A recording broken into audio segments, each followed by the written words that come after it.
नमस्कार, मैं जितेंद्र जैन और आप देख रहे हैं खबर समय जगत। आइए नजर डालते हैं आज की कुछ ताजा तरीन खबरों पर। भोपाल प्रदेश कांग्रेस कार्यालय में मध्य प्रदेश के इंडिया गठबंधन से जुड़े सभी राजनीतिक दलों के नेताओं की संयुक्त बैठक राजधानी में संपन्न हुई।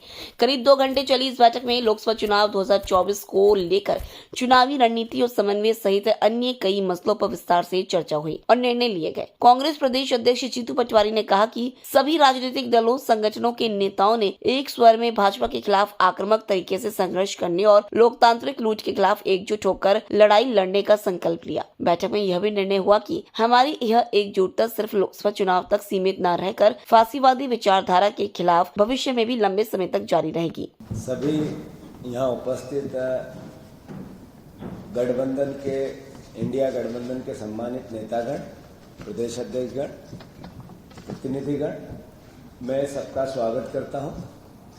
सर्वविदित है कि जिस तरीके से नेशनल स्तर पर, राष्ट्रीय स्तर पर इंडिया गठबंधन का आकार बना और उसका उद्देश्य सिर्फ देश के लोकतंत्र को बचाने के साथ साथ आम आदमी के अधिकार, मौलिक अधिकार, राजनीतिक अधिकार, आर्थिक अधिकार, सामाजिक अधिकार, इनकी रक्षा करना भी है। महत्वपूर्ण है इस अवसर पर यह कहना कि जब हम लोकतंत्र की रक्षा की बात करते हैं तो स्वाभाविक रूप से मीडिया के फ्रीडम की बात करते हैं, संवाद के अधिकार की बात करते हैं, अपनी बात को, अपने संवाद को, अपनी आवाज को स्वतंत्रता से कोई भी व्यक्ति, संस्था, व्यवस्था कह सके, इस देश के निर्माण में सालों साल इसकी रक्षा, इसकी बात भी करते हैं। अब आप देखो कि भारतीय जनता पार्टी और नरेंद्र मोदी जी ने अच्छे दिन की बात जरूर की थी, पर ये अच्छे दिन थे क्या? करप्शन 2 आंखों से देखा गया। एक वो जो भारतीय जनता पार्टी में और करप्ट है, उनको अलग नजरिए से इस देश में आजकल देखा जाता है, और एक वो जो विपक्ष में जिन पे आरोप प्रत्यारोप और किसी तरह के आर्थिक अनियमितताओं के आरोप लगते हैं, उनको अलग नजरिए से देखा जाता है। वो जो विपक्ष में रहकर जिन पर आरोप लगे, मुकदमे लगे, भारतीय जनता पार्टी में अगर सम्मिलित हो गए तो फिर अल्टीमेटली जांच समाप्त हो जाती है। ये रोज बोलने वाली बात नहीं है, सर्वविदित है, आप सब जानते हैं इस बात को। नेचुरल है, स्वाभाविक है। पूर्व में कहा गया है कि अरविंद केजरीवाल या झारखंड के हमारे सोरेन जी जो मुख्यमंत्री हैं, मुख्यमंत्री रहते हुए जिस तरीके का व्यवहार किया, ये लोकतंत्र की रक्षा और लोकतंत्र की सुरक्षा इस तरह का विचार कर ही नहीं सकता है। ये डिक्टेटरशिप की ओर आपको अग्रसर कर सकता है, देश को अग्रसर कर सकता है। इसके साथ ही जिस तरीके से चलते चुनाव में पॉलिटिकल दलों के आर्थिक व्यवस्था पर प्रतिबंध लगाना सरकार द्वारा, या उनको सीज करना, या अलग अलग तरह की क्रिया प्रतिक्रिया करना, व्यवस्था बनाना, ये भी लोकतंत्र के लिए घातक तो है ही है, पर ये तानाशाही की ओर इंगित करता है देश के राजनीतिक माहौल को। मैं फिर से जो राष्ट्रीय स्तर पर संयुक्त रूप से प्रयास होकर जो बयान जारी किए गए, उसी रूप में हमारी पूरी आज की भावना की, कार्यशैली की, आगे की कार्य व्यवस्था की और आने वाली दिनों में हमारी कार्य प्रणाली की, वो सब हमने आज चर्चाएं की है सारे राजनीतिक दलों ने मध्य प्रदेश के संदर्भ में। और मैं मानता हूं कि एकजुटता से हम इंडिया गठबंधन के सारे प्रत्याशियों को जिताएंगे। जो कल घटित हुई घटना खजुराहो में, ये एक मैसेज है कि इस देश में मर्यादा क्या होती है, राजनीतिक मर्यादा क्या होती है। अब इसकी बात करना भी औचित्य नहीं बचा इसका। एक यादव मुख्यमंत्री ने, एक यादव महिला समाजवादी पार्टी के प्रत्याशी का अपने कलेक्टर को कह के षड्यंत्र तरीके से फॉर्म निरस्त करा दिया। ये एहसास क्या कहता है? ये एहसास तानाशाही की ओर देश ले जाना है, इसका एक मैसेज देता है। लोकतंत्र में, प्रजातंत्र में निर्वाचन अधिकारी का दायित्व होता है कि फॉर्म में कोई कमी है तो नेचुरल है, स्वाभाविक है, सुधार करवाएं, बिठाकर सुधार करवाएं।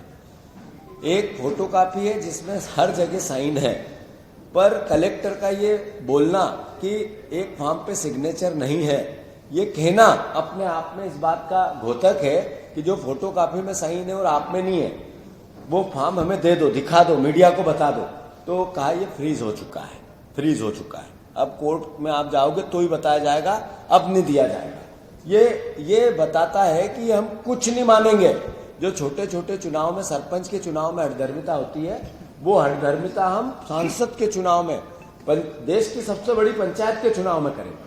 मतलब जो सोच विचार इनके राजनीतिक मातृत्व, राजनीतिक सामाजिक संगठन का है, अब वो उसको मूर्त रूप देने लगे हैं। हम इसकी निंदा करते हैं और प्रदेश की जनता को आग्रह करते हैं, प्रार्थना करते हैं कि आपके वोट की ताकत को बचाना है, राजनीतिक मर्यादा को बचाना है, तो फिर भारतीय जनता पार्टी को आपको हराना ही पड़ेगा। रही बात भारतीय जनता पार्टी की, मध्य प्रदेश के संदर्भ में बीजेपी ने 2023 के चुनाव में कुछ बातें कही थी। ये एक तरह से हमारा आरोप पत्र है मध्य प्रदेश के संदर्भ में। आप बताएं मुख्यमंत्री जी, भारतीय जनता पार्टी, उनका प्रदेश अध्यक्ष रोज भाषण करते हैं और चुनाव को जीतने के दावे किए जाते हैं। ये चुनाव को जीतने के दावे करने से पहले लाडली बहनों को आपने 3,000 का वचन दिया था, पूरा क्यों नहीं हुआ?